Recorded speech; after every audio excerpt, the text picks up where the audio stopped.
அனைவருக்கும் வணக்கம். இந்த பதிவில் நம்ம எதை பற்றி பார்க்க போகிறோன்னு தெரிஞ்சுக்கிறதுக்கு முன்னாடி மறக்காமல் நம்ம சேனலை சப்ஸ்கிரைப் பண்ணிக்கோங்க.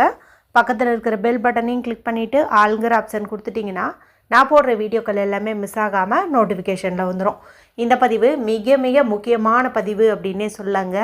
யாருடைய வாழ்க்கையில் தீராத கஷ்டங்களை அனுபவிச்சிட்ருக்கிறீங்களோ, மேலும் கடன் பிரச்சனைகளை வாட்டி வதைக்குது, கல்யாணம் ஆகிட்டு இத்தனை வருஷமாச்சு இன்னும் குழந்தை பாக்கியம் கிடைக்க மாட்டேங்குது, வீட்டில் கல்யாண வயசில் பொண்ணு பையன்லாம் இருக்காங்க, இன்னும் நல்ல இடத்துல வரன் அமைய மாட்டேங்குது, இத்தனை வருஷமாக நாங்கள் வாடகை வீட்டிலே இருந்துட்டோம், சொந்த வீட்டில் வாழணும்னு ஆசையாக இருக்குது, ஆனால் எங்களுக்கு அந்த வீடு கட்டுறதுங்கிறது ஒரு பெரிய கனவாகவே இருக்குது, அது நிஜமாகுமோ ஆகாதானே தெரிய மாட்டேங்குது, இதுக்கு ஒரு வழி கிடைக்காதா அப்படின்னு ஏங்கி தவிக்கிற எத்தனை விருப்பங்கள் இருந்தாலும் அதெல்லாம் நிறைவேறுவதற்கு அற்புதமான ஒரு முறை குறித்து தான் இந்த பதிவில் நாம் பார்க்க போகிறோம்.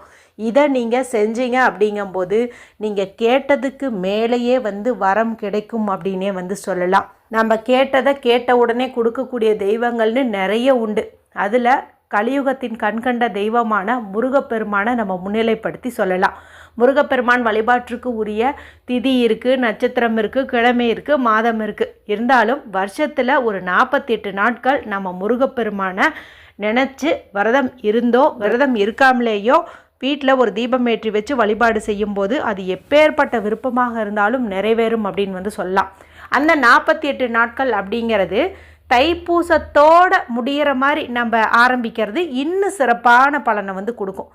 ஒரே வரியில் சொல்லணுன்னா நம்மளுடைய தலையெழுத்தையே மாற்றக்கூடிய சக்தி இந்த ஒரு வழிபாட்டிற்கு உண்டு அப்படின்னே சொல்லலாம். அதாவது பிரம்மன் நம்ம தலையெழுத்தில் உனக்கு எந்த நல்லதுமே நடக்காது, நீ இப்படி தான் இந்த பிறவியில் கஷ்டப்படுவ அப்படிங்கிற மாதிரி எழுதியிருந்தால் கூட அதையெல்லாம் மாற்றி நம்ம விருப்பப்படி வாழ்வை மாற்றுவதற்கு இந்த ஒரு வழிபாடு உதவும் அப்படின்னே சொல்லலாம். சரி, இப்போ தைப்பூசம் என்னைக்கு வருது, எப்போ தொடங்கினா 48 நாட்கள் விரதம் நம்ம நிறைவு செய்ய முடியும் என்பது குறித்தும், விரதத்தின் போது கடைபிடிக்க வேண்டிய விதிமுறைகள் குறித்தும், விரதம் இருந்தும் விரதம் இருக்காமலும் எந்த மாதிரியெல்லாம் நம்ம முருகப்பெருமான வழிபாடு செய்யலாம் என்பது குறித்தும் இந்த பதிவில் நாம் பார்க்க போகிறோம். நமக்கு தைப்பூசமானது இந்த முறை பிப்ரவரி மாதத்தின் முதல் தேதி தை மாதத்தின் 18ஆம் தேதி ஞாயிற்றுக்கிழமை அன்னைக்கு வருது. அப்போ நம்ம 48 நாட்கள் விரதம் இருக்கணும் அப்படிங்கும்போது எப்போ தொடங்கினா சரியாக இருக்கும்னு பார்த்திங்கன்னா டிசம்பர் மாதத்தின் 15ஆம் தேதி திங்கட்கிழமை நாளில் தொடங்கிறது நல்லது. இந்த நாளில் நீங்கள் தொடங்குனீங்க அப்படிங்கும்போது தைப்பூசம் அப்படிங்கிறது பார்த்திங்கன்னா நமக்கு 49வது நாளாக வரும். ஏன்னா அந்த நாளில் நம்ம மாலை நேரத்தில் விரதத்தை நிறைவு செய்வோம். அதாவது கிட்டத்தட்ட 48 நாட்கள் கம்ப்ளீட் ஆகிட்டு 49வது நாள் அப்படிங்கிற மாதிரி வரும். இல்லைங்க, நாங்கள் சரியாக 48 நாள் தான் இருப்போம், ஒரு நாள் கூட எக்ஸ்ட்ராவாக இருக்க மாட்டோம்னு நினச்சிங்கன்னா நீங்கள் டிசம்பர் 16ஆம் தேதி தொடங்கிக்கோங்க. என்ன கேட்டிங்கன்னா 15ஆம் தேதியிலேருந்தே தொடங்கிறது இன்னும் நல்ல பலனை கொடுக்கும். மற்றபடி 16ஆம் தேதி தொடங்கிறதுனாலும் ஓகே தான். மொத்தத்தில் 15 அல்லது 16 இதை மட்டும் நீங்கள் நோட் பண்ணி வச்சுக்கோங்க. சரி, எந்த மாதிரி விரதம் இருக்கணும் அப்படின்னு பார்த்தீங்கன்னா இது நம்மளுடைய விருப்பம்தான். பால் பழம் எடுத்துகிட்டு விரதம் இருங்க. இல்லைனா ஒரு நேரம் மட்டும் உணவை தவிர்த்துட்டு 2 நேரம் உணவு எடுத்துக்கோங்க. இல்லைனா 2 நேரம் உணவை தவிர்த்துட்டு ஒரு நேரம் நீங்கள் உணவை எடுத்துக்கோங்க. இல்லைங்க, ஆல்ரெடி உடம்புல நிறைய பிரச்சனை இருக்குது, சாப்பிடாமல் இருந்தால் மயக்கம் வந்துடும், தலைவலிக்கும், ப்ரெஷர் இருக்குது, சுகர் இருக்குதுன்னு நினைக்கிறவங்க 3 வேளையுமே உணவு எடுத்துக்கிட்டே நீங்கள் முருகப்பெருமானை நினச்சி வழிபாடு செய்யலாம்.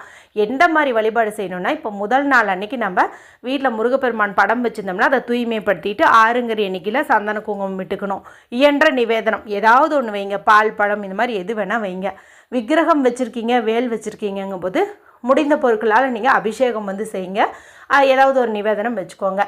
ஒரு விளக்கேற்றி வைங்க. இந்த விளக்கை பார்த்த மாதிரி என்ன கோரிக்கை நிறைவேறுவதற்காக நீங்கள் இந்த வழிபாட்டை கையாளுறீங்களோ அதை நீங்கள் சொல்லுங்கள். இந்த நாளில் நீங்கள் கந்தகுரு கவசம், கந்த சஷ்டி கவசம், சண்முக கவசம், திருப்புகழ், வேல்மாறல் இது மாதிரி எது வேணாலும் நீங்கள் படிக்கலாம். உங்களுக்கு என்ன வருமோ அதை நீங்கள் தாராளமாக படிக்கலாம். அதே போல் தினமுமே சுவாமிக்கு அபிஷேகம் பண்ணணுமா அப்படின்னு கேட்டிங்கன்னா தினம் பண்ண வேண்டாம். இப்போ முதல் நாள் பண்ணிட்டீங்க, அடுத்த முருகப்பெருமானுக்கு உகந்த இந்த சஷ்டி திதி கிருத்திகையெல்லாம் வரும்போது நம்ம வழக்கமாக எப்பவும் பண்ணுவோம் இல்லையா, அந்த மாதிரி நீங்கள் பண்ணிக்கிட்டீங்க அப்படின்னா போதும். தினமும் பூ வைக்கிறப்ப இருந்தால் மாற்றி பூ வைங்க. நிவேதனம் உங்களால் என்ன முடியுமோ 2 பேரிச்சம்பளம், உலர் திராட்சை இந்த மாதிரி கூட நீங்கள் வச்சுக்கோங்க. அடுத்து 2 நேரமும் விளக்கேற்றி வைக்கணுமான்னு கேட்டிங்கன்னா அது உங்களுடைய விருப்பம் தான். 2 நேரமும் ஏற்றுவதனால ஏற்றலாம், இல்லைன்னா எந்த நேரம் உங்களுக்கு வசதிப்படுப்போம் காலை மாலை அந்த நேரத்தில் நீங்கள் ஏற்றிக்கோங்க. அடுத்து தினம் தலை குளிக்கணுமா அப்படின்னு கேட்டிங்கன்னா தினம் நீங்கள் தலை குளிக்க வேண்டாம்.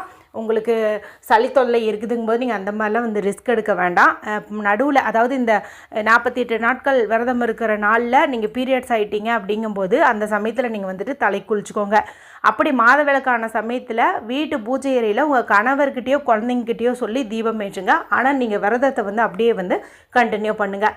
அடுத்தது தரையில் படுத்துக்கலாமா பெட்டில் படுத்துக்கலாமா அப்படின்னு கேட்டிங்கன்னா உங்களுடைய உடல்நிலையை பொறுத்து தான். ஏன்னா இப்போ வந்து குளிர்காலமாக இருக்கிறதுனால ஒருத்தங்களுக்கு தரையில் படுத்தா சளி தொல்லையெல்லாம் வரும். அந்த மாதிரி இருக்கிறவங்க பெட்லேயே கூட படுத்துக்கோங்க. இதெல்லாம் பார்த்திங்கன்னா முருகப்பெருமானுக்காக நாமே வருத்திக்கிட்டு இருக்கிறது தான். இப்போ தரையில் படுக்கிறதுங்கிறது நமக்கு கொஞ்சம் சுமை தானே, அதெல்லாம் வந்து நாம்ளாக தான் வேணுன்ட்டே வந்து பண்ணிக்கிறோம். அதாவது முருகனுக்காக நம்ம வந்து நம்மளுடைய சுகத்தை வந்து அர்ப்பணிக்கிறோம், அந்த மாதிரி தான் அர்த்தம். மற்றபடி உங்களுக்கு உடம்புக்கு முடியாமல் போயிடும்னா நீங்கள் பெட்லேயே கூட படுத்துக்கலாம். அடுத்து இந்த 48 நாட்களும் நீங்கள் அசைவம் வந்து சாப்பிடாமல் இருக்கிறது அப்படிங்கிறது நல்லதுங்க. இப்போ வீட்டில் கணவர் கேட்டாங்க குழந்தைங்க கேட்டாங்கன்னா நீங்கள் தாராளமாக செஞ்சு கொடுங்க. ஆனால் நீங்கள் வந்து அதை வந்து சாப்பிடாதீங்க. அசைவம் செஞ்ச அன்றைக்கி வீடு தொடச்சி விட்டுட்டு நீங்கள் தீபம் வந்து ஏற்றுங்க. அடுத்து மாலை போட்டுட்டு விரதம் இருக்கலாமா, காப்பு கட்டிட்டு விரதம் இருக்கலாமா அப்படிங்கிற மாதிரி கேட்டிங்கன்னா இதெல்லாம் உங்களுடைய விருப்பம் தான். இப்போ நீங்கள் மாலை அணிஞ்சிக்கிற மாதிரி விருப்பம் இருந்ததுன்னா உங்கள் வீட்டுக்கு பக்கத்தில் முருகப்பெருமான் கோவில் இருந்ததுன்னா நீங்கள் அங்கே அர்ச்சகர்கிட்ட போய் கேட்டிங்கன்னா அவங்களே வந்து உங்களுக்கு மாலை அணிவிப்பாங்க. கங்கணமும் வந்துட்டு கையில் வந்து கட்டுவாங்க, அதாவது காப்பு கயிறும் வந்து கட்டி விடுவாங்க. இதெல்லாம் எதுவுமே பண்ணலைனாலும் நீங்கள் எப்பவும் போல் வந்து விளக்கேற்றி வச்சு இப்போ நான் சொன்ன மாதிரி எளிமையான முறையிலேயே கூட நீங்கள் வந்துட்டு விரதத்தை வந்து தொடரலாம். அடுத்த ஒரு முக்கியமான விஷயம், இந்த 48 நாட்களும் நீங்கள் யாரு கூடவும் சண்டை சச்சரவுகளில் வந்து ஈடுபடாதீங்க. எந்த ஒரு பொறாமையும் வந்து கொள்ளாதீங்க. யாருக்கும் வந்து சாபம் வந்து விடாதீங்க. ஏன்னா நம்ம வந்து இந்த 48 நாட்களும் விரதம் இருக்கிறோம் அல்லது முருகப்பெருமான் வழிபாடு தொடர்ந்து செய்கிறோம், விளக்கேற்றி வைக்கிறோம் அப்படிங்கும்போது நமக்கு எனர்ஜி லெவல் வந்து ரொம்ப அதிகமாக இருக்கும். அப்போ நம்ம கடிந்து ஏதாவது ஒரு வார்த்தை சொல்லிட்டோம் அப்படிங்கும்போது அந்த வார்த்தையானது வந்து அடுத்தவங்களை வந்து பாதிக்க தொடங்கிடும். இப்போ அவங்களுக்கு ஏதாவது ஒரு பிரச்சனை வந்துச்சு அப்படிங்கும்போது அந்த பாவம் வந்து நமக்கு வந்து சேர்ந்துடும். இப்போ நம்மளுக்கு பிடிக்காதவங்க ஒன்று ஏதாவது நம்மளை வம்பிழுக்கிறாங்க அப்படிங்கும்போது நாம் அவங்கள ஏதாவது ஒன்று திட்டோம் அப்படிங்கும்போது அந்த திட்டுற பேச்சுனால அவங்களுக்கு ஏதாவது ஒரு பாதிப்பு ஏற்படுச்சுன்னு வச்சுக்கோங்களேன், அது வந்து நம்மளுடைய பாவ கணக்கில் வந்துடும். அதனால் முடிஞ்ச அளவுக்கு யாரிடமும் எந்த ஒரு வம்பு வழக்கு இதெல்லாம் வச்சுக்காமல் மனசை வந்து எப்போதுமே அமைதியாக வச்சுக்கோங்க. நம்மளுக்கு தொல்லை கொடுக்குறவங்க யாராக இருந்தாலும் நாம் பொறுமைங்கிற பதில் அவங்களுக்கு நம்ம திருப்பி கொடுத்தோம்னா நம்ம ஆள்கின்ற முருகப்பெருமான் இருக்கார் பாருங்க, அவர் வந்து நம்மளுடைய எதிரிக்கு சரியான ஒரு தண்டனையை வந்து கொடுப்பார். சரிங்களா, அவர் இருக்கும்போது நம்மளுக்கு என்ன கவலை? அதனால் நாம் வந்து யாரையும் எதுவும் சபிக்க வேண்டாம், எதுவும் வந்து சொல்ல வேண்டாம். நம்ம வேலையை நம்ம பார்க்கலாம், முருகப்பெருமானிடம் நம்மளுடைய வாழ்க்கையை வந்து ஒப்படைச்சிடலாம். அடுத்து ஒரு சிலருக்கு சந்தேகம் வரும், தாம்பத்தியத்தில் ஈடுபடலாமா அப்படின்ட்டு. நீங்கள் குழந்தைக்காக இந்த விரதமோ வழிபாடோ மேற்கொண்டாலும் கூட இந்த 48 நாட்களில் கணவன் மனைவி ஒன்றா இருக்கிறது அப்படிங்கிறது வந்து கூடாது. சரிங்களா, அதனால் பிரம்மச்சரியம் தான் வந்துட்டு கடைபிடிக்கணும். சரி, இதெல்லாம் வந்துட்டு நீங்கள் ஃபாலோ பண்ணுங்கள். கூடவே இப்போ நான் சொல்கிற ஒரு எளிமையான ஒரு முறையும் வந்துட்டு நீங்கள் செய்வதன் மூலமாக எப்படிப்பட்ட விருப்பமாக இருந்தாலும் நிறைவேறும். அது என்ன, அது எப்படி செய்யணும் அப்படின்னு பார்த்தீங்கன்னா, புதுசாக ஒரு நோட்டு வாங்கிக்கோங்க. இப்போ 16ஆம் தேதியோ 15ஆம் தேதியோ எந்த நாளாக இருந்தாலும் சரி ஒரு நோட்டு வாங்கிக்கோங்க. காலை மாலை எந்த டைம் ஒத்து வருதோ அந்த நேரத்தில் பூஜை அறையில் உட்காந்தோ ஹாலில் உட்காந்தோ என்ன கோரிக்கை நிறைவேறணுங்கிறதுக்காக நீங்கள் இந்த 48 நாட்கள் வழிபாட்டு முறையை தேர்வு செஞ்சுருக்கீங்களோ அதை வந்துட்டு நல்லா மைண்டுக்குள்ளே கொண்டு வந்துட்டு இப்போ நான் சொல்லக்கூடிய இந்த 2 வரியை நீங்கள் எழுதுங்க. எத்தனை முறை வேணாலும் எழுதலாம். 27 முறை எழுதலாம், 108 முறை எழுதலாம், நம்மளுடைய விருப்பம்தான். சரிங்களா, ஒரு நாளைக்கு ஒரு பக்கம் அப்படின்னு சொல்லிட்டு கூட நீங்கள் இந்த 48 நாட்களும் எழுதலாம்.